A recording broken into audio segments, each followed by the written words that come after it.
aparecen en la agenda pública como nos gustaría, sino más bien cuando ocurre una tragedia o un desastre. Un incendio voraz, una inundación devastadora, una sequía histórica, un río contaminado, una comunidad que corta una ruta para impedir que una empresa avance sobre su territorio, o un cambio drástico en leyes que ponen en riesgo los bienes comunes y entonces puntualmente se alzan algunas voces.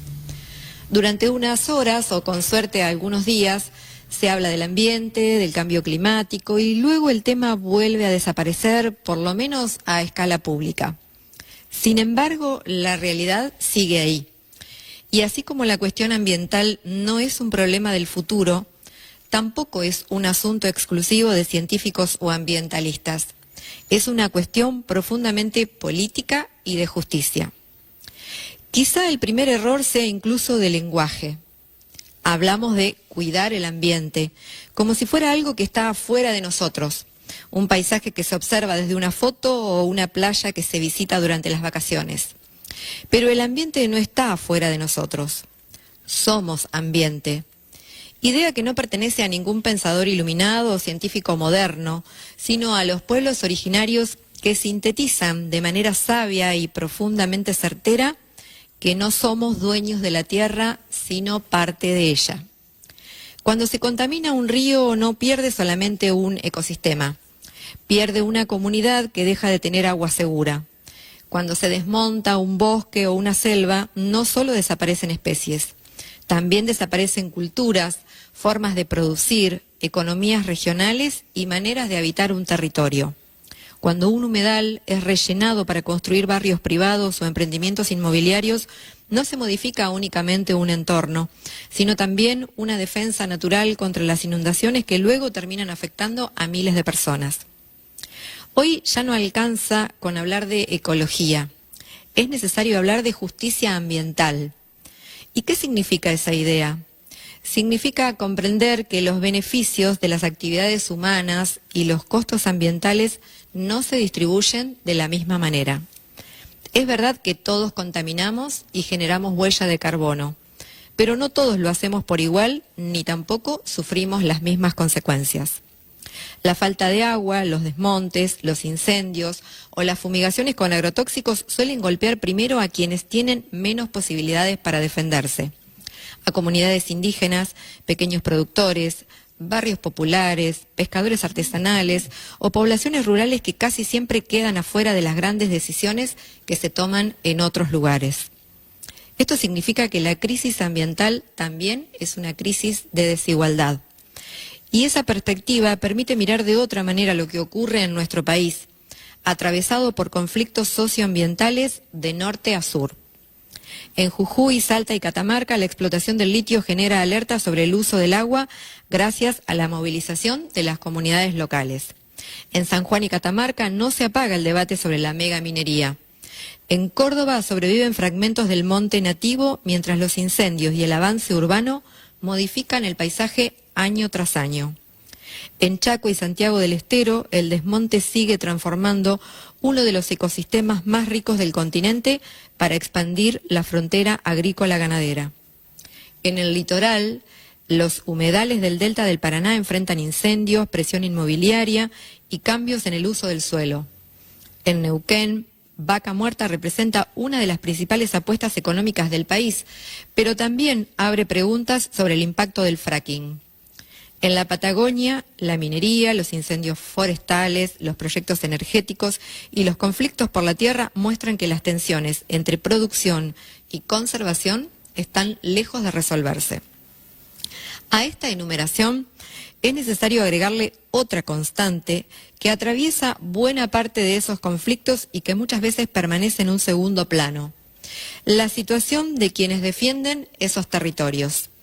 Comunidades indígenas, campesinos, pequeños productores, asambleas ciudadanas y militantes socioambientales suelen enfrentar procesos de estigmatización, judicialización e incluso represión cuando cuestionan proyectos extractivos o reclaman el cumplimiento de derechos reconocidos por la Constitución y por tratados internacionales como el de Escazú.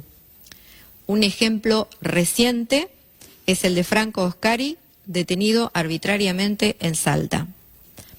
Cambian los territorios, los bienes comunes a defender, algunos de los protagonistas, pero la pregunta sigue vigente.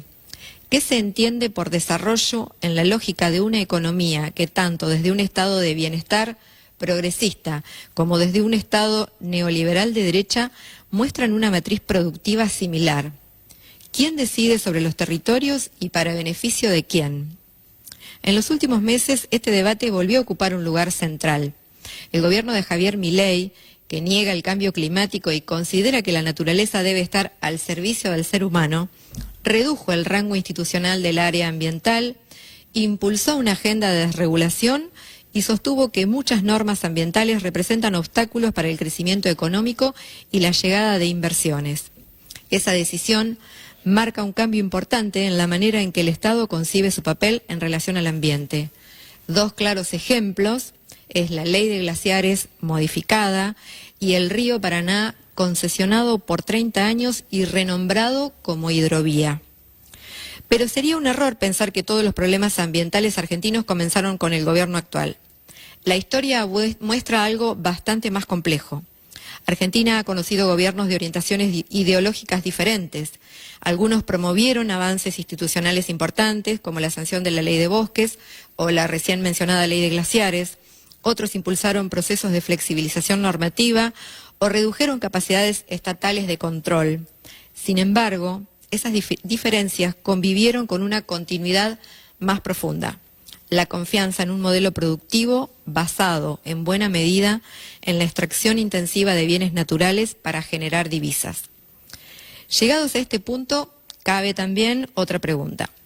¿Qué estamos haciendo como sociedad? ¿Cómo se construye una ciudadanía capaz de defender el ambiente más allá de la urgencia? ¿Cómo se genera una masa crítica que se involucre con la cuestión ambiental? En muchos territorios del país ya se abrió paso una herramienta valiosa y eficaz: la licencia social. No es un trámite administrativo ni un permiso que otorga un funcionario. Es la aceptación o legitimidad que una comunidad concede o niega a un proyecto. En Argentina ha sido decisiva en casos como el no a la mina en Esquel, la defensa del agua en Mendoza o los reclamos por los humedales. La experiencia demuestra que ningún proyecto, por más rentable que parezca, puede sostenerse indefinidamente si la sociedad considera que sus costos ambientales y sociales son inaceptables.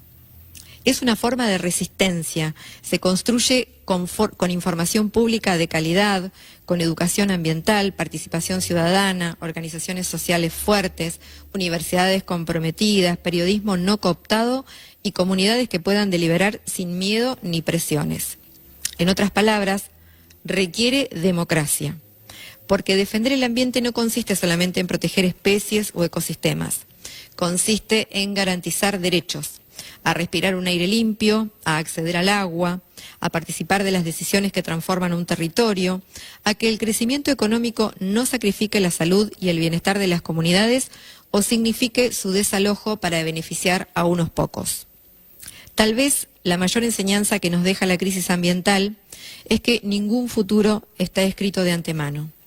Hay responsabilidades que recaen sobre quienes gobiernan, legislan, producen e invierten, porque son quienes toman las decisiones con mayor capacidad de transformar los territorios. Pero también existe una responsabilidad colectiva, la de no resignar nuestra voz, la de participar, la de construir una ciudadanía capaz de defender aquello que hace posible habitar el presente y al mismo tiempo no hipotecar el futuro de las generaciones venideras. Porque, parafraseando al indio, el futuro ya llegó.